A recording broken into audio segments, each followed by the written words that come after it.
Backwards compatibility has been a major flop for me. I was once delighted by the prospect of being able to play all my Xbox 360 exclusives again. After my 360 finally drew its last breath and I decided not to replace it. But to this day, a grand total of 2 360 games that I own copies of have made it to backwards compatibility. Lost Odyssey and Blue Dragon, and even they took way too long to come to the service considering they are Microsoft published IPs that they own the rights to. In the instance of Lost Odyssey and Blue Dragon, there wasn't any publisher middleman Microsoft had to get approval from, there wasn't any outside forces working against them, so what took them over 18 months to bring these 2 Xbox 360 exclusive to the service, and what exactly is preventing them from bringing Tales of Vesperia to the service now?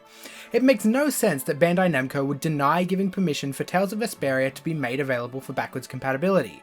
The Western release was an Xbox 360 exclusive. An Xbox 360 is the only way to play it currently, and if it were made available on the Xbox One, it would only turn a profit for Bandai Namco, who could now sell digital copies off the back of the recent success of Tales of Vesperia. Vesperia is considered one of the best entries in the series, and there are so many JRPG and Tales fans out there who have never played it due to its incredibly restricted availability. It's also not as if Bandai Namco don't have some kind of financial case for allowing it to come to backwards compatibility. When they re-released an enhanced version of Vesperia on PlayStation 3 in Japan, it became the biggest selling Tales game in the franchise, and the biggest launch for the franchise ever. Combined worldwide sales of both the Xbox 360 and PlayStation 3 versions still make it one of the best selling games in the series now. There is just no reason not to give the go-ahead to Microsoft.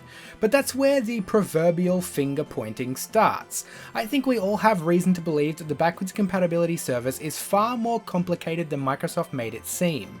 The way it was sold to consumers at E3 was basically, all the publishers need to do is give us permission and we can make it available. And as the explanation continued with half-truths about native compatibility and outright lies about games running off the disc, they made the process seem simple, but it's obvious to most of us now that the games running on backwards compatibility are essentially digital ports from the Xbox 360 to the Xbox One, and likely require a fair bit more effort than we were led to believe. Microsoft continues to dump resources into bringing games like Cars 2, the video game, to the service, and I ask you, is that game really any more niche than Tales of Vesperia is? I bet that Vesperia sold more, and what's worse is that games like Cars 2 and all the other crappy kids movie cash grabs would barely be getting any downloads or play at all. These games are games brought by grandparents for children at Christmas, who now have either outgrown that stuff or simply don't have an Xbox One to begin with. The thing that really annoys me is the sheer amount of actual Xbox 360 exclusives that still remain Xbox 360 exclusives. Isn't this what backwards compatibility was for? You would assume that priority would be given to games that can't be played anywhere else. Not only is it good for consumers, but showing off unique experiences and games that can only be played on your hardware is the most successful way to market a console.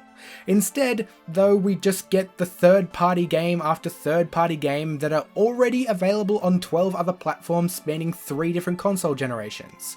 So, whose fault is it we don't have Tales of Vesperia on backwards compatibility? Bandai Namco or Microsoft? And speaking of faults, I wouldn't fault you if you hit the like button. Be sure to share your thoughts in the comments section, subscribe to see more of me and everything I do, and if you enjoy my content, why not consider supporting my channel on Patreon? Links for all that and more are in the description. Other than that, I'll see you all soon.